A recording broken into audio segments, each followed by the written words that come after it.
Hey guys, what's up? Hope everybody out there is having a good day, and thanks for tuning back in here to Intuitive Angling. Much appreciated you guys making some time for the video. And today we're going to be doing a video. I've been wanting to talk about this quite a long time, and that is about dead water. How to identify dead water, what is dead water, how to stay out of dead water because you're not going to catch any fish in it. And there's a lot of it in the lakes and rivers that we have across the country, and we're going to have a little discussion on that. But real quick, just wanted to remind everybody, give you guys the weekly reminder about our Fish the Moment lake map breakdowns that myself, Johnny Schultz, and Matt Steffen are putting out. It's just a great resource to learn more about your favorite lake, and we build personal breakdowns. Got lakes for all 4 seasons all across the country. You can check that out at fishthemoment.com. I'll put the link in the description. And also, please click on those View Product tabs at the bottom of the screen on the YouTube video. That's a really good way to support the channel if you guys want to check out some products I'd recommend to you. Much appreciated with that.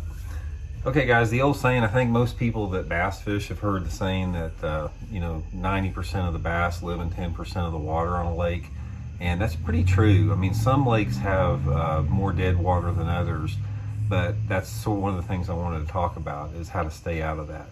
Now, first of all, let's talk about the lake compositions a little bit, because I'll give you guys 2 examples here. A lake like, say, Grand Lake in Oklahoma, if you guys have fished that, or a lake like maybe Lake Eufaula in Alabama. Those are lakes that have a tremendous amount of dead water. And what I'm talking about dead water, they're places where not many bass live at. They can be flat banks, they can be sheer bluffs, they can be places that are pretty devoid of cover, that may not be close to deep water. And of course, we have a police car going by through the video. It wouldn't be a video here if I didn't have a plane or a police car going by. So your lakes, there's lakes like that have a lot of devoid of cover, tend to have some dead water, particularly if they have stained water. A stained water lake in general is going to have more dead water than a clear water lake.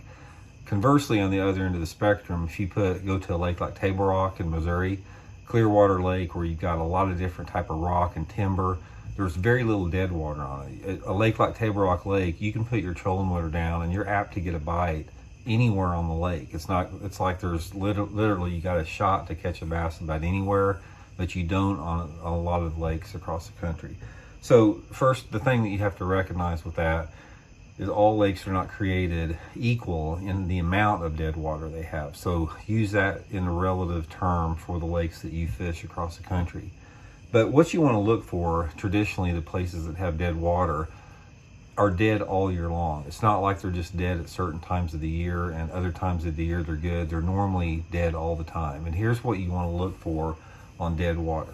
If you look at a topographical map or on your GPS or something like that, or say you're running down the lake, pay attention to these areas that are completely devoid of not only bank cover but offshore structure. If you look, let's talk a little bit about offshore. If you go down a section of a shoreline on a lake that you're fishing and you look at the contours on your GPS and you can see that there's no ditches or irregular features or breaks, it's sort of like a uniform slope, that is a good indication that that area is going to be not have many offshore fish on it, especially if there's like no cover whatsoever.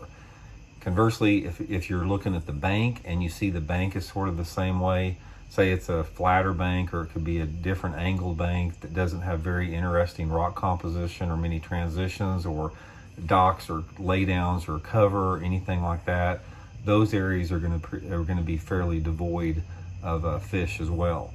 Another thing with that I found out, if you have a stained water lake, you don't have very many fish on the steep main river bluffs. Those things are pretty devoid of bass too. There's a lot of drum and catfish live on them, but not many bass with that.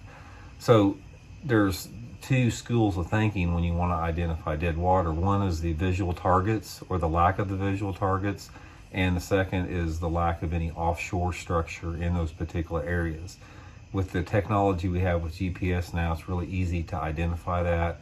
And Johnny Schultz has some great videos on fishthemoment.com about fishing off the bank like that. You guys can check that out as well. But if you're like me, I fish off the bank. It's not like I just beat the bank all the time. I fish off the bank. I've got thousands of bass off the bank. I don't like fishing off the bank. I prefer to fish shoreline targets and cover. So I'm real familiar with what to look for with that. In general, what you're going to have is another good way to identify dead water is if you've got a lake that has a little bit more off-colored water or dirty water, the main lake areas tend to be less productive and have a lot more dead water. If you're in a stained water lake, I highly suggest going and spending more time like in the coves and the creek arms. Those areas will usually have more bass in them. You have little smaller percentage of dead water simply because you got bass that move into those areas more and use them than they do on the main lake out there. A prime example, I'll go back to Lake Eufaula in Alabama. You know, Lake Eufaula in Alabama, it's got a lot of good offshore structure, but if you don't have like some type of dock or lay down on the main lake, you're not going to catch many bass at all there. So dirty water lakes, try to stay in the creeks and the coves more. And the clear water lakes, like I said, that opens it up a little bit more. The bass will use it a little bit more than they will the stained water lakes. So it's pretty simple, guys. A lot of it is just try to look at an area like if you were bass. Try to get into a bass's mind and say, you know, what do you need to have bass in the area? And bass, they want some type of cover. They want a food source. They need some type of proximity to deeper water. It doesn't have to be immediate access to it, but that helps to have some type of a closer access to deep water. And if you've got a combination of cover, and the cover can be in the form of grass beds, it can be rock transitions, it can be laydowns, it can be stumps, it can be boat docks. There's a big diversity of stuff. If you've got some cover like that close to deep water, those areas are going to hold a lot of fish. But the less of those variables that you have, the fewer bass that one particular area is going to have.